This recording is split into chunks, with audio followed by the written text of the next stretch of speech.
IPL sold its broadcast rights to Star Sports and Viacom 18 for 48,000 crores. यार विराट कोहली ने 15 करोड़ की deal sign की है विद XYZ ब्रांड। यार तुम्हें पता है टाटा ने 500 करोड़ में IPL की टाइटल स्पॉन्सरशिप ली है पर सीजन की। यार बहुत पैसा है यार स्पोर्ट्स में, इसमें करियर बनाना है। आई एम श्योर ये आप सब ने सोचा होगा कि ऐसा कुछ तो करना चाहिए। I am going to explain sports management in this video in detail and at the end of the video मैं आपको वो सारी चीज़ें भी बताऊंगा जो कि आपकी कॉलेजेस आपको नहीं बताती। My name is Ankit Joshi and I am a sports marketer and consultant in India with over 10 years of experience within the Indian sports ecosystem. I'm gonna share my LinkedIn profile as well in the caption ताकि आपको लगे कि मैं हवा में बातें नहीं कर रहा हूं। स्पोर्ट्स मैनेजमेंट, इसका बहुत ही सिंपल आंसर है। अब जैसे आपको इंजीनियर बनना हो तो आप इंजीनियरिंग की पढ़ाई करोगे, जैसे आपको डॉक्टर बनना हो तो आप मेडिकल की पढ़ाई करोगे, आपको CA बनना हो तो आप CA की पढ़ाई करोगे, लॉयर बनना हो तो लॉ की पढ़ाई करोगे। सिमिलरली अगर आपको स्पोर्ट्स के बिजनेस में, स्पोर्ट्स मैनेजमेंट में अगर आपको कोई रोल चाहिए, उसके लिए जो पढ़ाई की जाती है that is your sports management. अब ये स्पोर्ट्स मैनेजमेंट में there are so many different subjects जो आपको सिखाया जाता है, which is everything related to sports. Sports marketing हो गया, sports sponsorship, sports business development, sports psychology, sports finance, sports law, athlete management, sports journalism etcetera etcetera. अब ये सब में आपको डिग्रीज कौन सी मिलती है? सो अगर आप चाहे तो आप स्पोर्ट्स मैनेजमेंट में ग्रेजुएशन कर सकते हो, आप पोस्ट ग्रेजुएशन कर सकते हो जो कि आप MBA कर सकते हो, आप डिप्लोमा कर सकते हो, आप पोस्ट ग्रेजुएशन सर्टिफिकेशन कर सकते हो। सो many different avenues have opened up now. मैंने जब किया था इन 2013 तब इतनी सारी चीज़ें नहीं थी, तब सिर्फ एक ही था, 1 साल का post graduation diploma in sports management. अब ये अगर स्पोर्ट्स मैनेजमेंट की पढ़ाई करनी हो तो आपको कहाँ कहाँ जाना चाहिए? सो इंडिया में स्पोर्ट्स मैनेजमेंट की डिग्री एंड सर्टिफिकेट्स के लिए बहुत सारे इंस्टीट्यूट्स उतर चुके हैं। अगर मैं आपको नाम लेके बताऊं तो मेरे पास एक लिस्ट है जो मैं आपके साथ शेयर करना चाहूँगा। तो इसमें there is NISM which is National Institute of Sports Management, then there is NASM which is National Academy of Sports Management, then there is IISM जहाँ से मैंने मेरी स्पोर्ट्स मैनेजमेंट की पढ़ाई की थी back in 2013। IISM is nothing but International Institute of Sports Management, which is here in Mumbai.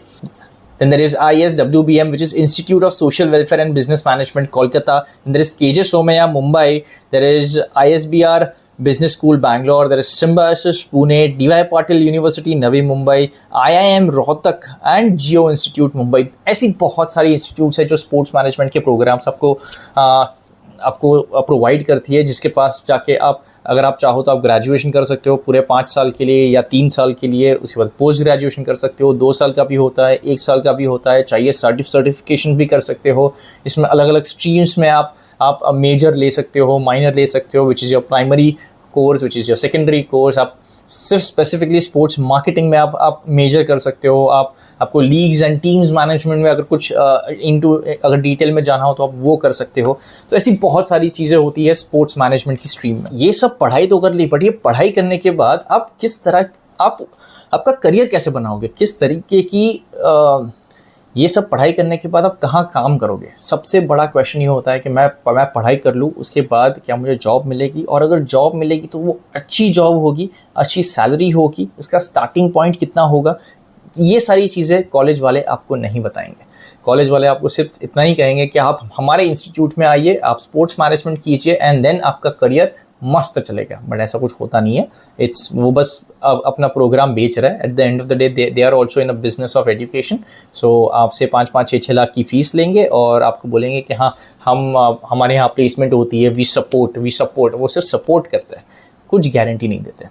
सो इसके बाद अगर आप पढ़ाई कर लेते हो, पढ़ाई करने के बाद आपको जो अपॉर्चुनिटीज़ रहेंगी वो हो सकती है, जैसे कि टीम्स। आप IPL देखते होंगे, तो IPL में जितनी भी टीम्स हैं आप वहाँ पे काम कर सकते हो। प्रो कबड्डी लीग हो गई, अगेन इट्स लीग, इंडिया में है, उसकी जितनी भी टीम्स है अराउंड 12 टीम्स है, आप वो टीम्स के साथ काम कर सकते हो। फुटबॉल में चाहिए तो ISL हो गया, I लीग। सो ये सब में जो फुटबॉल क्लब्स जो पार्टिसिपेट करते हैं, आप ये फुटबॉल क्लब्स के साथ काम कर सकते हो।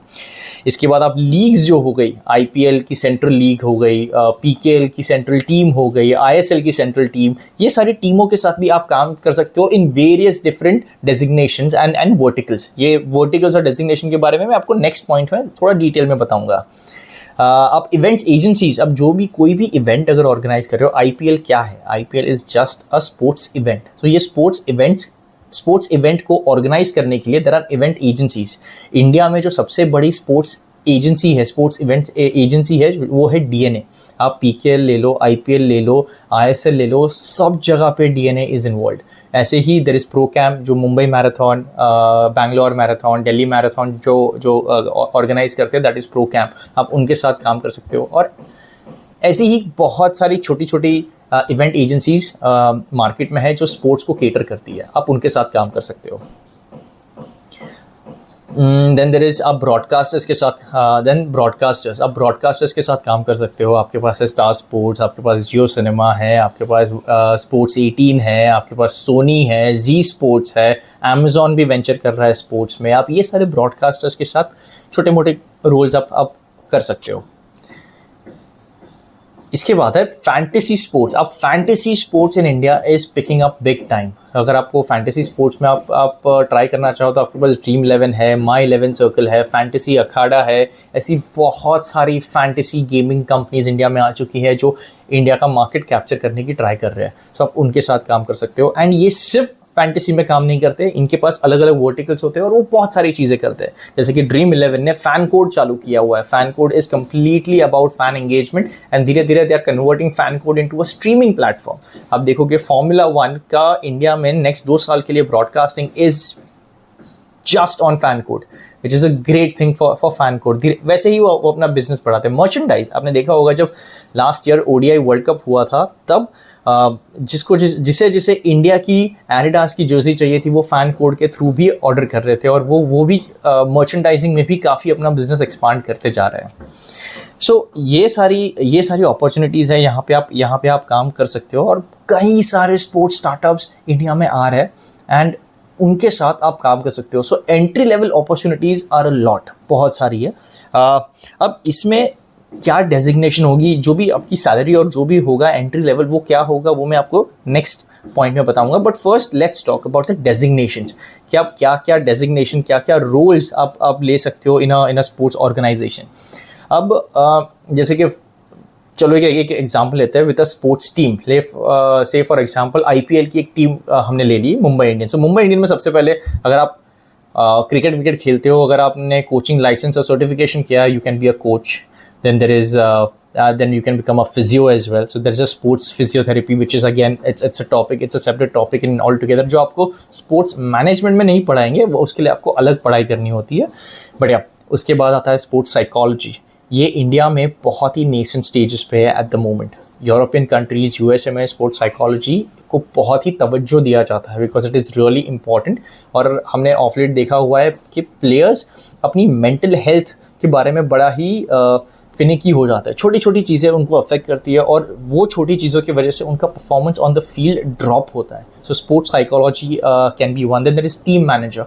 टीम मैनेजर इज़ बेसिकली कि पूरे के पूरे जब आईपीएल का सीज़न ऑन होता है या उसके 1 महीने पहले जब पूरा कैंप लगता है, सो टीम के लिए जो ज़रूरी चीज़ें होती है वो प्लेयर्स को, कोचेस को ला के देना और उसकी पूरी प्लानिंग करना, लॉजिस्टिक प्लानिंग करना, that is what a team manager does.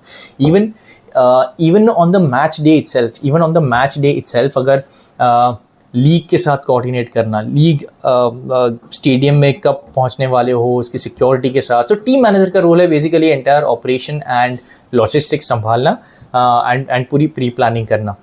इसके बाद है डेटा एनालिटिक्स। ऑब्वियसली अब मैच चल रही है, मैच में डेटा बहुत सारा कलेक्ट होता है। वो डेटा को कैसे एनालाइज करते हैं, वो एनालाइज करके वो डेटा हम किस फॉर्म में कोचेस को और मैनेजमेंट को प्रोवाइड करते हैं ताकि वो नेक्स्ट मैच में काफ़ी अच्छी तरीके से प्रिपेयर कर सके। दिस इज़ अगेन, ये आपको बिजनेस, ये आपको स्पोर्ट्स मैनेजमेंट में इतना नहीं पढ़ाया जाएगा, बट इसके लिए आप अलग से प्रोग्राम कर सकते हो, which is a data analytics का प्रोग्राम कर सकते हो। And then you can use that understanding in sports. So yeah, then there is logistics and operations manager. अगर टीम मैनेजर का स्कोप अगर बहुत ज़्यादा होता है तो टीम मैनेजर को एक छोटा सा रोल दे देते हैं, विच इज़ जस्ट वो जो अपनी टीम होगा वो टीम के लिए ही केटर करेगा, उसके आसपास का वो कुछ नहीं देखेगा। Then there is a logistic and operational manager जो बाकी सब काम संभाल लेगा। And there is a social media manager, then there is digital marketing manager, social media manager obviously आपके इंस्टाग्राम और सोशल हैंडल्स जो होंगे वो सब देखेगा। डिजिटल मार्केटिंग मैनेजर वो सोशल मीडिया मैनेजर के ऊपर होगा एंड उसका रोल और रिस्पॉन्सिबिलिटी होती है बेसिकली पूरे मुंबई इंडियंस का पूरा डिजिटल मार्केटिंग कैंपेन, फैंस कैसे ऑन बोर्ड लेके आना, फैंस को कैसे इंगेज रखना, वो फैंस के साथ स्पॉन्सर्स का एक्टिवेशन कैसे करवाना एंड वेरियस डिटेल्स है यहाँ पे इसके अंदर। Then there is sales and sponsorship manager. अब ऑब्वियसली हमने देखा होगा, नॉट ऑब्वियसली बट हमने देखा होगा कि हर टीम के पास स्पॉन्सर्स होते हैं। वो स्पॉन्सर्स कैसे आते हैं? So there is a marketing manager, there is a sponsorship manager. ये सारे बैठ के डेटा कोलेट करके मार्केट में जाते हैं, मार्केट में जाके स्पॉन्सर्स को ऑन बोर्ड लेके आते हैं एंड देन उन्हें सर्विस करते हैं। So that is your sales and sponsorship manager. Then there is head of sales and marketing. तो एक होता है आपका सेल्स मैनेजर मार्केटिंग जो मार्केट में जाएगा, and then there is a decision maker which is a head of sales and marketing. अब obviously जितनी बड़ी कंपनी होगी उतना ही बड़ा रोल होगा दिस हेड ऑफ मार्केटिंग का। अगर आप स्टार्टअप में जाओगे, कोई भी आप 2 साल के एक्सपीरियंस के साथ आप हेड ऑफ मार्केटिंग बन सकते हो, हेड ऑफ स्पॉन्सरशिप बन सकते हो। बट अगर आप स्टार स्पोर्ट्स में जाओगे, आपको अराउंड 25 साल का एक्सपीरियंस चाहिए होगा just to be the head of marketing और हेड ऑफ स्पॉन्सरशिप बनने के लिए एंड प्लस आपको टॉप 20 स्कूल्स की डिग्री चाहिए होती है, जो कि it's not so easy to get it. इसके बाद आता है आपका business development manager. Business development manager का काम है बेसिकली हर तरीके से, अगर आपको ज़्यादा फैंस ऑन बोर्ड लेके आने हैं, ज़्यादा स्पॉन्सर्स ऑन बोर्ड लेके आने हैं, आपका परफॉर्मेंस थोड़ा बेटर करना है, ये सब चीज़ के लिए जो स्ट्रैटेजी बना था that is your business development manager. Then इसके बाद chief finance officer and chief आपके CFO और CEO जो एकदम टॉप लेवल पे बैठ के डिसीजन मेकर्स होते हैं एंड ईयर एंड पे वो इवैल्यूएट करते हैं and they are answerable to owners. So या ऐसे आपके सारे के सारे डेजिग्नेशंस आपके एक विद इन अ क्लब, एक क्रिकेट क्लब का अगर मैं एग्जांपल, या कोई भी एक क्लब का अगर मैं क्लब का एग्जांपल लूँ, तो ये सारे डेजिग्नेशन पे आप काम कर सकते हैं। Salary expectation. सो सैलरी एक्सपेक्टेशन अगर आपको कॉलेज वाले बहुत कहेंगे कि कॉलेज में यार कि आप बस हमारे यहाँ से ये स्पोर्ट्स मैनेजमेंट का प्रोग्राम कर लो, मास्टर्स कर लो, ग्रेजुएशन कर लो आप, और मार्केट खुली है, आपको बहुत सारी अपॉर्चुनिटीज़ है, future is very bright. But अगर कितना भी ब्राइट फ्यूचर हो, आपका एंट्री लेवल आपको बस 20,000 से ज़्यादा नहीं मिलने वाला। 15 से 20,000 that is your entry level job. यहाँ से आप कैसे ग्रो करते हो that is completely on you. I remember मेरा जो फर्स्ट जॉब था वो 20,000 रुपये का था। That was back in 2014। मेरी जो फर्स्ट इंटर्नशिप थी उसमें मुझे 3,500 रुपये मिले थे और मेरा फर्स्ट जॉब था 20,000 रुपये मुझे मिले थे। दैट्स 8। उसके बाद धीरे धीरे करके मैं काफ़ी आगे तक पहुंच गया हूं, बट उसके लिए मैं कम्प्लीटली लक को मानता हूं कि मेरा लक काफ़ी अच्छा था। बट आप कौन सी कंपनी में काम करते हो, किस लेवल पे काम करते हो, कब आपका एंट्री हुआ है और आप किसको जानते हो, ये सारी चीज़ें बहुत मैटर करती है आपका CTC डिसाइड करने के लिए। ज़्यादा एक्सपेक्टेशन मत रखिएगा अगर आप स्पोर्ट्स मैनेजमेंट परस्यू कर रहे हो। इंडिया में 15 से 20,000 की एंट्री लेवल जॉब होती है एंड जितना स्विच करते जाओगे उसमें उतना 20-25% ऐड करते आप ग्रो हो सकते हो। या तो अगर आप एक ही ऑर्गेनाइजेशन में बैठ रहे हो, एक ही ऑर्गेनाइजेशन के साथ काम कर रहे हो, तो the more the number of years that you spend with an organisation, the better are the chances that you will grow tremendously. हाँ, और इसमें भी CTC में भी बहुत सारी जगह पे अगर आप सेल्स या मार्केटिंग रोल में हो या परफॉर्मेंस बेस्ड रोल पे हो, तो वो आपका एक होगा आपका फिक्स्ड इनकम और एक होगा आपका परफॉर्मेंस बेस्ड इनकम। सो वो भी आपको कैलकुलेट करना होगा कि आप कितना फिक्स्ड है, कितना परफॉर्मेंस बेस्ड है, परफॉर्मेंस के लिए क्राइटेरियाज क्या क्या है, ऑब्जेक्टिव्स क्या क्या है, एंड वो कितने अचीवेबल है, कितने प्रैक्टिकल है या नहीं है। सो ये सारी चीज़ें भी आपको ध्यान में रखनी होती है। अब रियलिटी, अब मैं आपको बताऊंगा रियलिटी में स्पोर्ट्स इंडस्ट्री में क्या होता है। सबसे पहले तो स्पोर्ट्स मैनेजमेंट का जो ये प्रोग्राम जो भी इंस्टीट्यूट्स रन करती है, वो उनका एक फ़ी स्ट्रक्चर होता है। अब ये fee structure are really very expensive. आपका अगर आप MBA करने जाओगे कहीं से, पोस्ट ग्रेजुएशन 2 साल का अगर कुछ प्रोग्राम करने जाओगे, तो आपके easily around 5 lakh to 10 lakh आपके चले जाएंगे कि बस हाँ 10 लाख में मुझे MBA की डिग्री मिल गई स्पोर्ट्स मैनेजमेंट की।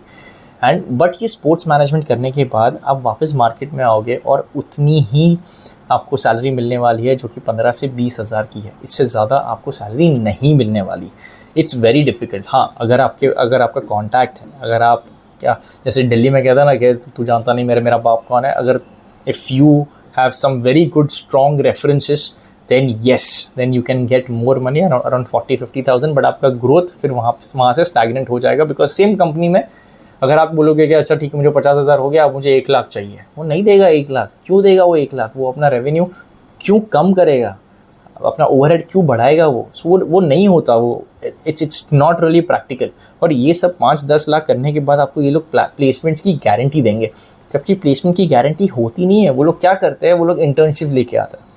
हर एक इंस्टीट्यूट को मैंने देखा हुआ है कि वो बोलेंगे हाँ ठीक है आप हम यहाँ से आपको इंटर्नशिप दिलवाते हैं, हम स्टार स्पोर्ट्स के पास जाएंगे, हम जियो सिनेमा के पास जाएंगे, मुंबई इंडियंस के पास, आपको वहाँ पे एज इंटर्न लगा देंगे। अब यहाँ से आप कैसे कन्वर्ट करते हो, that is completely on you. So this is the harsh reality of Sports management institutes in India. अब जैसे कि मैंने आपको कहा कि एंट्री लेवल जो जॉब है उसकी salary is 15 to 20,000, that is another point जो कि आपको आपके कॉलेज वाले नहीं बताने वाले।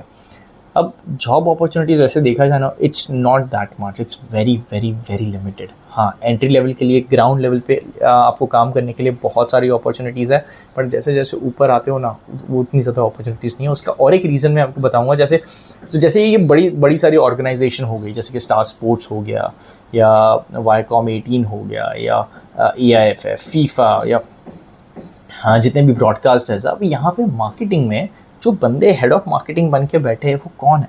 क्या उन्होंने भी स्पोर्ट्स मैनेजमेंट की पढ़ाई की है? नहीं, उन्होंने अपना पोस्ट ग्रेजुएशन डिप्लोमा या डिग्री या MBA किया हुआ है from top B schools in India और अब्रॉड। कोई IIM से मुझे पता है, मेरा जब स्टार स्पोर्ट्स में मैं काम कर रहा था, मेरा हेड ऑफ मार्केटिंग में ज्वाइन करने के लिए द HR का एक ही क्राइटेरिया था कि टॉप B स्कूल्स, उसमें से भी IIM Lucknow, IIM Ahmedabad, IIM Bangalore, ये तीन IIM से स्पेसिफिकली लोग आके हमारी स्पोर्ट्स मार्केटिंग की टीम में बैठे हुए थे। अब क्या जो बंदा एक स्पोर्ट्स मैनेजमेंट में MBA कर रहा है और जो बंदा IIM से MBA करके आया है, अगर मैं उनको साथ में बिठाऊँ, डेफिनेटली बड़े organisation are definitely going to pick IIMs। क्यों? Because they are much more market ready than these guys.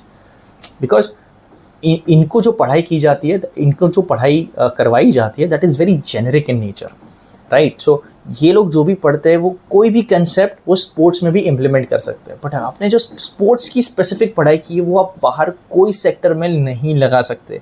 तो अगर आप sports management, this is another drawback of Sports management, कि आप अपने आप को एक कैटेगरी में ब्लॉक कर देते हो और वो कैटेगरी से आप बाहर हट के जा नहीं पाते बिकॉज ऑफ दीज चैलेंजेस, जबकि बाहर वाले ईजिली अंदर आके स्पोर्ट्स में काम कर सकते हैं। एंड अगर आप, और उसके बाद और एक चैलेंज जो मैंने नोटिस किया है कि इंडिया का sports calendar is very cyclic in nature. Specifically अगर आप कोई फ्रीलांसर हो देन आपके लिए ये बहुत अच्छा है, बिकॉज आप देखोगे आप मार्च अप्रैल में आप IPL करोगे, ठीक है, उसके बाद अगस्त सितंबर अक्टूबर में आप कबड्डी कर लोगे, या जुलाई अगस्त सितंबर में आप कबड्डी कर लोगे, प्रो कबड्डी लीग होता है। देन सितंबर से ISL चालू होता है, इंडियन सुपर लीग। सो ये इंडिया की 3 मेजर लीग्स है। देन ISL में अगर आपको काम करना हो तो आप सितंबर या अक्टूबर से स्टार्ट करके आप मार्च अप्रैल मई तक जा सकते हो, और तो आपका ईयर ऐसे सेट है। सो जो बंदा IPL में काम कर रहा है वो PKL में काम कर रहा है, जो बंदा PKL और IPL में काम कर रहा है वही बंदा ISL में काम कर रहा है। सो ऐसे ही लोग अपना नेटवर्क बनाते, एक ग्रुप बनाते हैं और वो ग्रुप को एक इवेंट से दूसरे इवेंट से तीसरे इवेंट लेके जाते हैं। वहाँ पे अंदर जाना it's a challenge, it's not easy, so ये सारे चैलेंजेस है इंडियन स्पोर्ट्स इकोसिस्टम में, और ये सारी चीज़ें आपको कॉलेज वाले, इंस्टीट्यूट्स वाले नहीं बताने वाले।